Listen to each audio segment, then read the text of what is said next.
എല്ലാവർക്കും ദേവികൃപ റെസിപ്പിയിലേക്ക് സ്വാഗതം. ഇന്ന് ഞാൻ ഉണ്ടാക്കാൻ പോകുന്നത് നേന്ത്രക്കായയും പരിപ്പും വെച്ചിട്ടുള്ള ഒരു എരിശ്ശേരിയാണ്. തനി നാടനായിട്ടുള്ള ഒരു കറിയാണ്. എല്ലാവരും ഒപ്പം ഒന്ന് ട്രൈ ചെയ്യൂ കേട്ടോ. അപ്പൊ നമുക്ക് റെസിപ്പിയിലേക്ക് കിടക്കാം. എല്ലാവർക്കും നന്ദി, നമസ്കാരം. നമസ്തേ, എല്ലാവർക്കും ദേവികൃപ റെസിപ്പിയിലേക്ക് സ്വാഗതം. ഇന്ന് ഞാൻ ഉണ്ടാക്കാൻ പോകുന്നത് ഒരു കായയും പരിപ്പും ഒരു കറിയാണ്. വളരെ ടേസ്റ്റി ആയിട്ടുള്ള ഒരു കറിയാണ്, എരിശ്ശേരി പോലെയുള്ള ഒരു കറിയാണ്. അപ്പൊ അതിനായിട്ട് ഞാനിവിടെ ഒരു 1/4 കപ്പ് പരിപ്പ് ഞാൻ ഓൾറെഡി കുക്ക് ചെയ്തു കേട്ടോ, കുക്കറിൽ. അതായത് പരിപ്പിന്റെ വേവ് കുക്കിംഗ് ടൈം എന്ന് പറയുന്നത് എനിക്കൊരു 4-5 വിസിലാണേ. അപ്പൊ ഞാൻ 1/4 കപ്പ് കുക്ക് ചെയ്ത് വെച്ചു. അതിനുശേഷം ഞാൻ ചെയ്തേക്കണത് ചെയ്യാൻ പോകുന്നത് ഇവിടെ കണ്ടില്ലേ, കായ ഞാൻ ഒരു നേന്ത്രക്കായ എടുത്തിട്ട് ഞാൻ കട്ട് ചെയ്തിട്ട് ഞാൻ മഞ്ഞൾ വെള്ളത്തിൽ ഇട്ട് വെച്ചിട്ടുണ്ട്, കാരണം അത് കറുത്ത് പോവാതിരിക്കാൻ. അപ്പൊ അത് ഞാൻ ആ മഞ്ഞൾ വെള്ളത്തിൽ നിന്ന് ഞാൻ ഇതിലേക്ക് ഇടുകയാണ് കേട്ടോ. കണ്ടില്ലേ, ഈ കുക്കറിലേക്ക് ഇടുകയാണേ, കാരണം കായ നമുക്കിനി കുക്ക് ചെയ്യണമല്ലോ. അപ്പൊ അതിന് വേണ്ടിയിട്ട് ഞാൻ ഇതിലേക്ക് ഇടുകയാണ്. ഒരു നേന്ത്രക്കായ എടുത്തിട്ടുള്ളൂ കേട്ടോ. അപ്പൊ ഒരു 2-3-4 പേർക്കുള്ള കറി ഉണ്ടാക്കാൻ പറ്റും. ഒരു 1/4 കപ്പ് പരിപ്പും. അതാണ് ഞാൻ നിങ്ങളുടെ അടുത്ത് ക്വാണ്ടിറ്റി പറയണത്. കാരണം ഞാനിപ്പോ എന്റെ വീട്ടില് എന്താണ് കറി എന്നുണ്ടെങ്കിൽ അതാണ് ഞാൻ നിങ്ങളെ കാണിക്കുന്നത്. അപ്പൊ ഓരോ ദിവസം മാറി മാറി ഉണ്ടാക്കണത് നിങ്ങളെ കാണിക്കണത് കേട്ടോ. അപ്പൊ എന്റെ വീട്ടിൽ 2-3 പേരുണ്ടെങ്കിൽ ഞാൻ അത്രയും പ്രപ്പോർഷനാണ് ഉണ്ടാക്കണത് കേട്ടോ. അപ്പോൾ അത് ഞാനൊന്ന് ഇളക്കി അതിനുശേഷം ഞാൻ ചെയ്യുന്നത് കുറച്ച് മഞ്ഞൾപ്പൊടി ഇടുകയാണേ. ഓൾറെഡി മഞ്ഞൾപ്പൊടി വെള്ളത്തിൽ ഇട്ട് വെച്ചതാണെങ്കിൽ കറിയിൽ നമ്മൾ പരിപ്പ് വേവിക്കുമ്പോഴും ഞാൻ മഞ്ഞൾപ്പൊടി ഇട്ടിട്ടില്ല. അപ്പം ഞാൻ മഞ്ഞൾപ്പൊടി ഇട്ടു കേട്ടോ. എന്നിട്ട് ഒന്ന് ഇളക്കി കൊടുത്തു. അതിനുശേഷം കുറച്ച് ഉപ്പ് കൂടി ഇടുകയാണ്. അപ്പോൾ അത് നമ്മളെപ്പോഴും ഉപ്പിട്ട് കുക്ക് ചെയ്യുകയാണെങ്കിൽ നമുക്കത് കറിയിലെ ആ വെജിറ്റബിൾസ്, ഏതാ വെജിറ്റബിൾസ് എന്ന് പറഞ്ഞു കഴിഞ്ഞാൽ അതിലേക്ക് ആ ഉപ്പ് പിടിക്കൂ കേട്ടോ. അതുകൊണ്ട് നമ്മൾ ഉപ്പിട്ട് കുക്ക് ചെയ്യണം. അങ്ങനെ ഉപ്പിട്ടു. എന്നിട്ട് ഞാനിതൊന്ന് ഇളക്കി കൊടുക്കുകയാണ് കേട്ടോ. എന്നിട്ട് നമുക്ക് ഗ്യാസ് ഒന്ന് കത്തിക്കാം. ഗ്യാസ് കത്തിച്ചു. എന്നിട്ട് ഇതൊന്ന് അടയ്ക്കാം. കുക്കറിൻ്റെ ലിഡ് വെച്ചിട്ട് അടയ്ക്കാം. ലിഡ് വെച്ച് അടച്ചിട്ട്, ഇത് പരിപ്പൊന്ന് പുറത്തേക്ക് ഇത്തിരി പോയതാണ് കേട്ടോ. നമ്മളെപ്പോഴും ഉണ്ടാവുമല്ലോ, കുറച്ച് വെളിച്ചെണ്ണ ഒഴിച്ചിരുന്നു, എന്നാലും കുറച്ച് പുറത്തേക്ക് പോയില്ല, ഇതിൻ്റെ പുറത്ത് വന്നു, അതാണ്. അപ്പം അതിന് ശേഷം ഞാൻ ഈ വെയിറ്റും കൂടി ഇടുകയാണ്. ഇനി ഒരു വിസിൽ വരെ നമുക്കൊന്ന് വെയിറ്റ് ചെയ്യാം.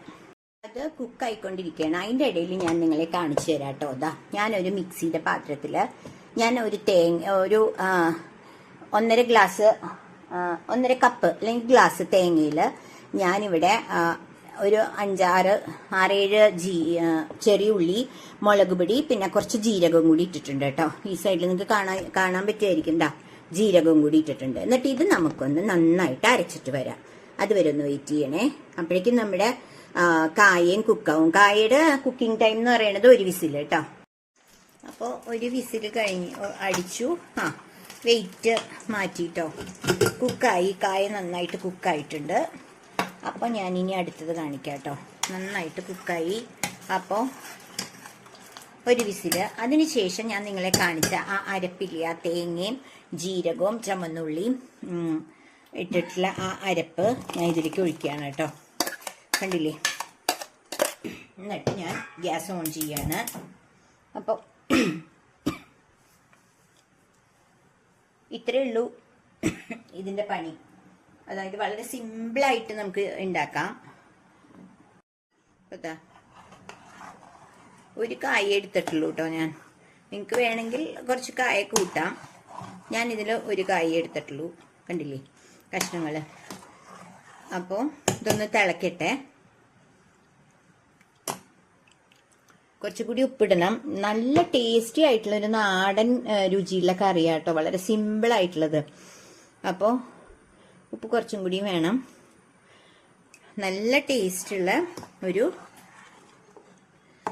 കായയും പരിപ്പും ഒരു എരിശ്ശേരി എന്ന് പറയാം.